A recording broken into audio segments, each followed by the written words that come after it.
I sit at my desk, fingers hovering over the keyboard as I stare blankly at the screen in front of me. The smell of freshly brewed coffee wafts through the air, a constant reminder of the mundane routine I've fallen into. My ears ring with the faint hum of the fluorescent lights above, a sound that's become all too familiar in this small, cramped of. I sit at my desk, fingers hovering over the keyboard as I stare blankly at the screen in front of me. The smell of freshly brewed coffee wafts through the air, a constant reminder of the mundane routine I've fallen into. My ears ring with the faint hum of the fluorescent lights above, a sound that's become all too familiar in this small, cramped office. I take a deep breath, feeling the cool air fill my lungs and begin to type. Hi Reddit, I don't post here too much, but have in the past and deleted them. If you remember the girl with the boyfriend who got mad at her for getting black square frame glasses, hi, that's me? I pause, my fingers hesitating over the keys as I collect my thoughts. It's been a while since I've posted on this site, and I'm not sure where to start. I glance around the office, taking in the drab, beige walls and the faded carpet that lines the floor. The texture of the floor is rough beneath my feet, a reminder of the worn, tired space that seems to suck the life out of me. I feel a sense of unease, a knot in my stomach that's become all too familiar in recent months. I take another deep breath, focusing on the words that flow onto the screen. I am now frustrated and need advice. We have been together for 3 years. 3 months at this we have a savings account for our future home. The funny thing is that savings account is in his name at his bank. I pause, my mind wandering back to the countless times I've tried to access the account, only to be met with resistance from Ethan. I can almost smell the scent of his cologne, a musky, overpowering smell that seems to cling to everything he touches. My stomach twists, a wave of nausea washing over me as I think about the way he controls every aspect of our finances. I have absolutely no access to it. I put into the savings by sending him the money through an app, and he deposits it into the account. Whenever I need to borrow money from the account for emergencies, I have to go through him. The sound of my keyboard typing is the only noise in the otherwise quiet office, a steady rhythm that seems to match the pounding of my heart. I feel a sense of desperation creeping in, a feeling that I'm trapped in a situation that's slowly suffocating me. He has to approve me taking it out and why. Then he will send me it on the app. For example, the other day I forgot my lunch at home. I asked him to send me some money to go grab some McDonald's across the street. I was at work. He said no. I feel a surge of anger, a wave of heat that rises to my face as I think about the way he dismissed my request. I asked if he could bring me something from home. He said no. So I starved my entire workday. The memory of that day is still fresh in my mind, the feeling of hunger and frustration that seemed to simmer just below the surface. I pause, taking a moment to collect my thoughts. The office is quiet, the only sound the hum of the fluorescent lights and the soft tapping of my fingers on the keyboard. I feel a sense of trepidation, a fear that I'm not sure what the future holds. There's many other things he does as well, but that's for another day. I need to know what I should do. I don't think it's fair to not have access to our account. I think back to my last therapy session, the words of my therapist echoing in my mind. My therapist is calling it financial abuse, and my friends are very worried for me.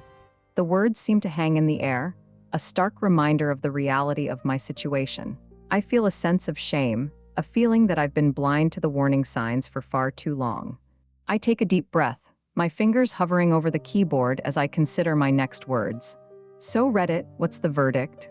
The question seems to hang in the air, a plea for help that I'm not sure will be answered.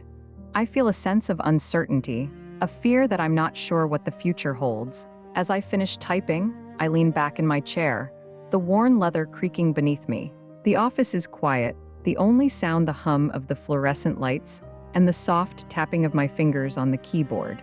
I feel a sense of exhaustion, a feeling that I've been running on empty for far too long. I glance around the office, taking in the drab, beige walls and the faded carpet that lines the floor. The texture of the floor is rough beneath my feet, a reminder of the worn, tired space that seems to suck the life out of me.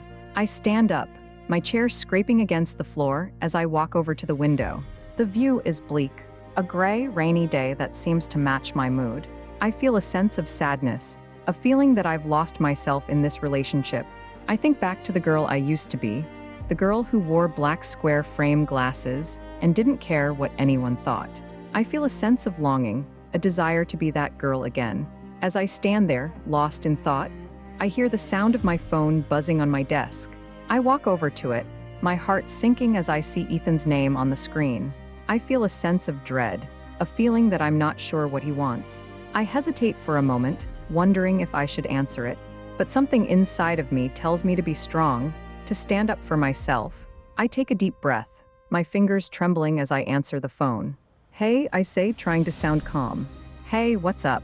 Ethan's voice is smooth, a gentle tone that belies the control he wields over me.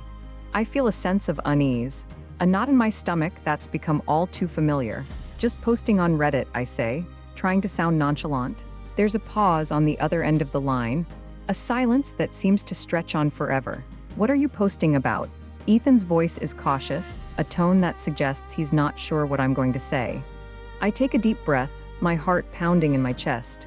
"Just asking for some advice," I say, trying to sound vague.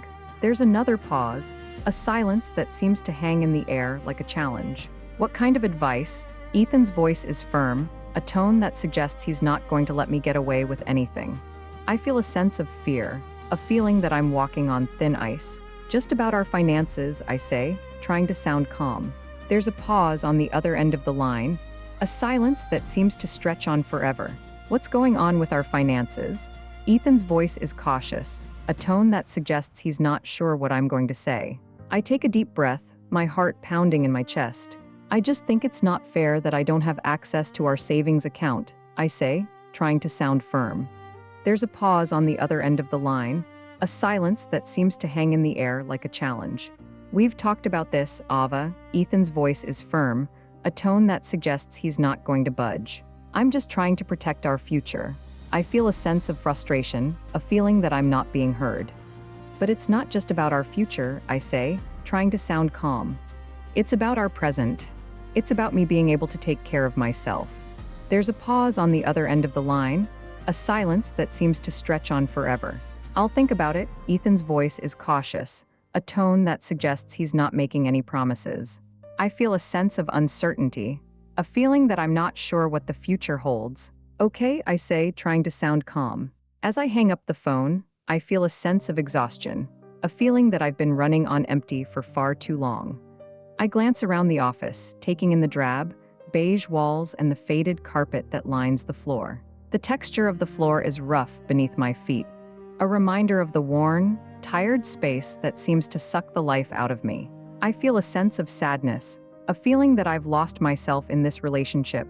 But as I look at the screen in front of me, I see the words I've typed, the plea for help that I've sent out into the void.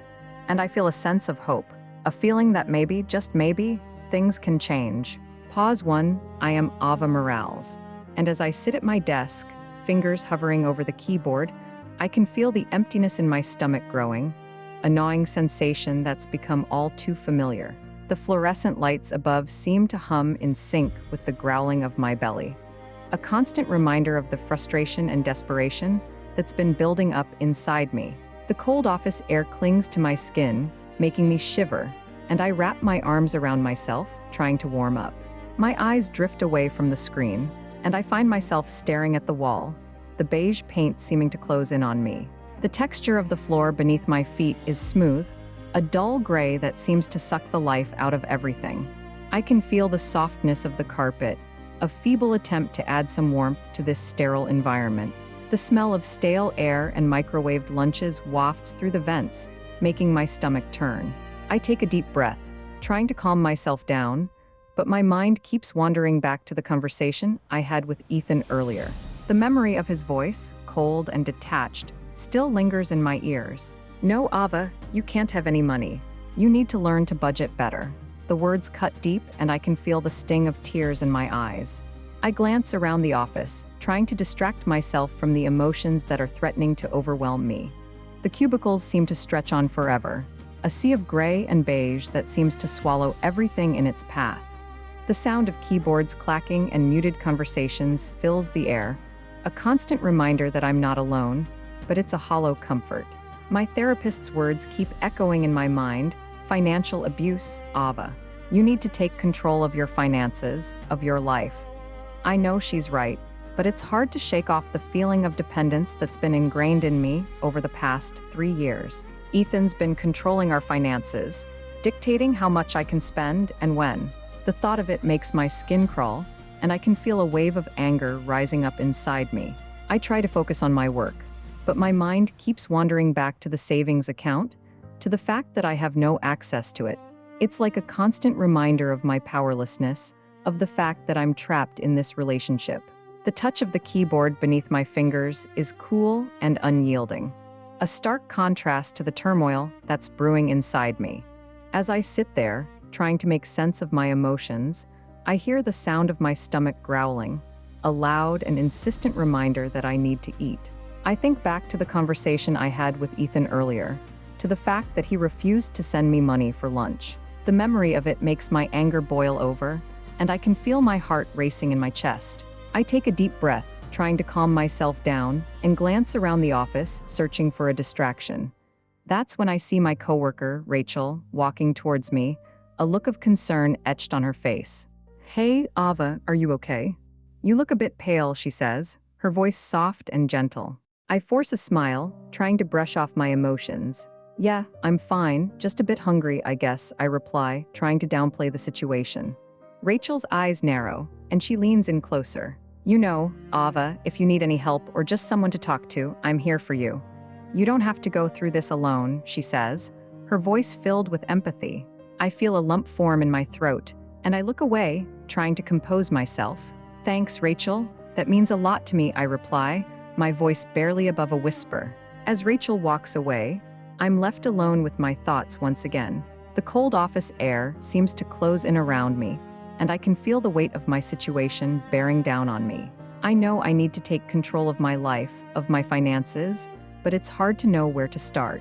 The ringing in my ears seems to grow louder, a constant reminder of the anxiety that's been building up inside me. I take a deep breath, trying to calm myself down, and glance around the office, searching for a way out of this situation. The fluorescent lights above seem to hum in sync with my heartbeat, a constant reminder that I'm alive and that I deserve better. As I sit there, trying to make sense of my emotions, I realize that I have a choice to make. I can continue down this path, allowing Ethan to control my finances, my life, or I can take a stand and fight for my freedom. The thought of it sends a shiver down my spine, and I can feel a sense of determination rising up inside me. I glance around the office, searching for a glimmer of hope, and that's when I see a small poster on the wall with a quote from a famous feminist. "The question isn't who is going to let me, it's who is going to stop me." The words seem to leap off the page, and I feel a surge of adrenaline coursing through my veins. I take a deep breath and let the words sink in. I know what I need to do. I need to take control of my life, of my finances. I need to stop letting Ethan dictate my every move. The thought of it sends a wave of fear through me, but it's a fear that's mixed with determination, with a sense of purpose. As I sit there, trying to make sense of my emotions, I realize that I'm not alone. There are people out there who care about me, who want to help me. Rachel's words come back to me, and I feel a sense of gratitude towards her. I know that I can count on her, that she'll be there to support me, no matter what. The cold office air seems to recede, and I feel a sense of warmth spreading through my body. I know that I have a long way to go, but I'm ready to take the first step. I'm ready to take control of my life, of my finances. I'm ready to stop letting Ethan dictate my every move. As I sit there, trying to make sense of my emotions, I feel a sense of clarity wash over me. I know what I need to do, and I'm ready to do it. The ringing in my ears seems to fade away, replaced by a sense of determination, of purpose. I'm Ava Morales, and I'm taking back control of my life. Pause 1, I am Ava Morales. And as I sit at my desk, fingers hovering over the keyboard, I can feel the emptiness in my stomach growing, a gnawing sensation that's become all too familiar.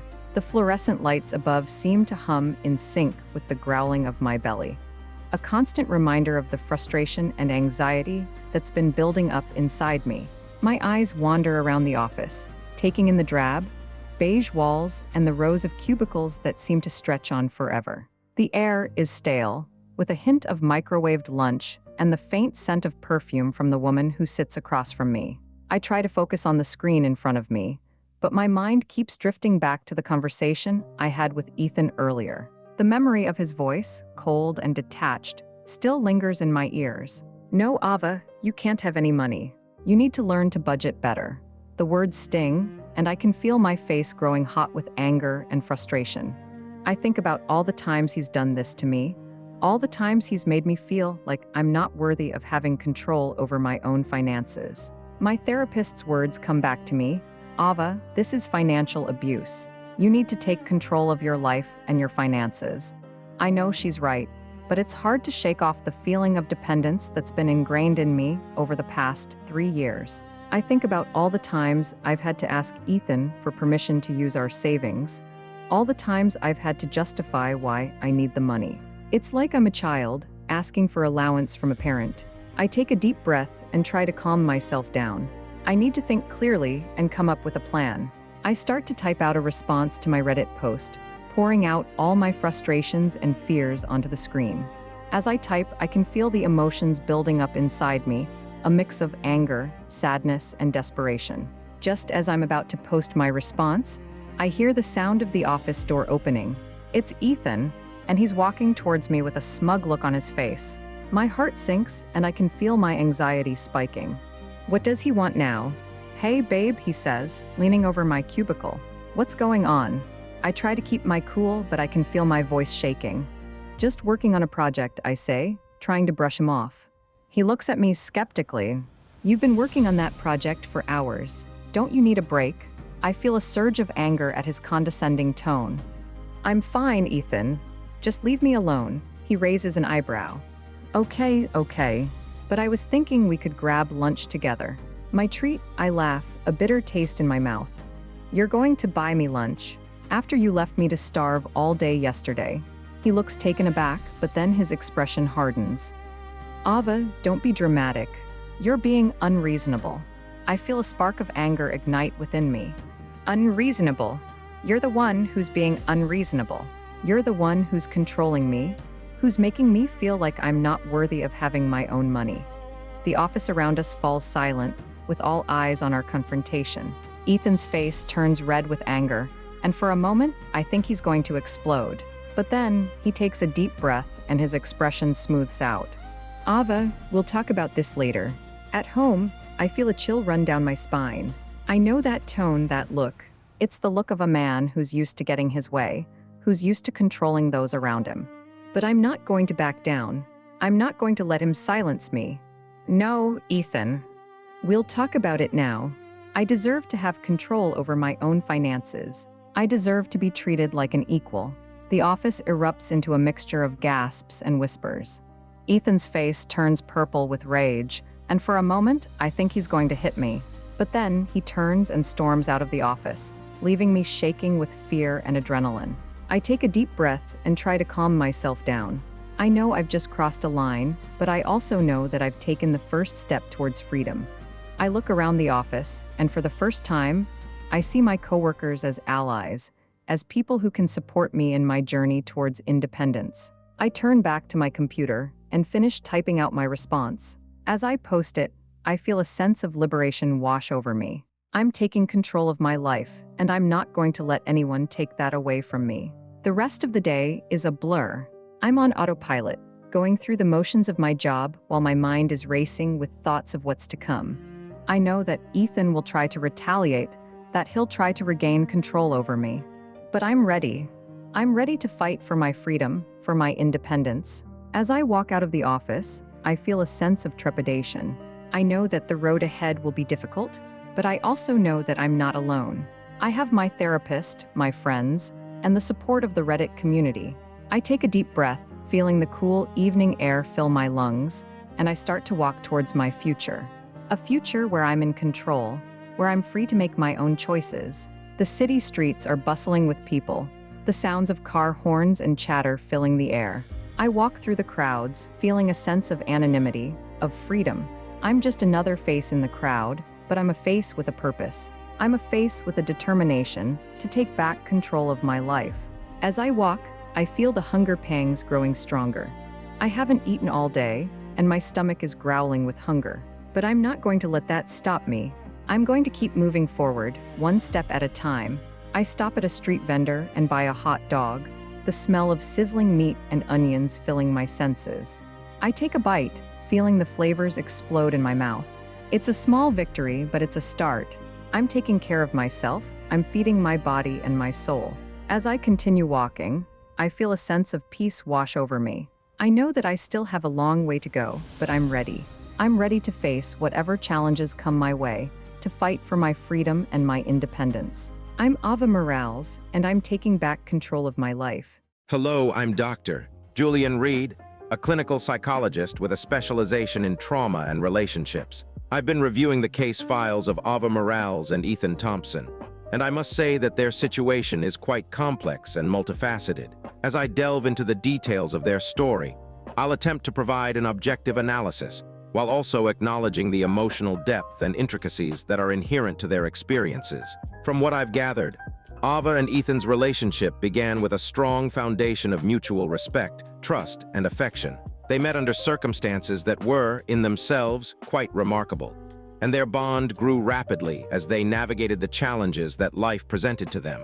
However, as time progressed, subtle cracks began to appear in the facade of their relationship. The pressures of their individual pasts, combined with the stresses of their daily lives, started to take a toll on their emotional well-being and their interactions with each other. Ava, in particular, seems to be struggling with a deep-seated sense of insecurity and self-doubt. Her past experiences have left her with emotional scars, which in turn have led to a pervasive fear of abandonment and rejection. This fear has manifested in her behavior, causing her to become increasingly clingy and dependent on Ethan for emotional validation. While her intentions are undoubtedly rooted in a desire for love and connection, her actions have begun to suffocate Ethan, who is, in his own right, grappling with the weight of his own emotional baggage. Ethan, on the other hand, appears to be struggling with a sense of responsibility and guilt. His past mistakes have left him with a deep-seated need to atone for his wrongdoings, and his relationship with Ava has become, in part, a means of redemption for him. However, this sense of responsibility has also led him to take on a caretaker role in their relationship, which, while well-intentioned, has begun to stifle Ava's growth and autonomy.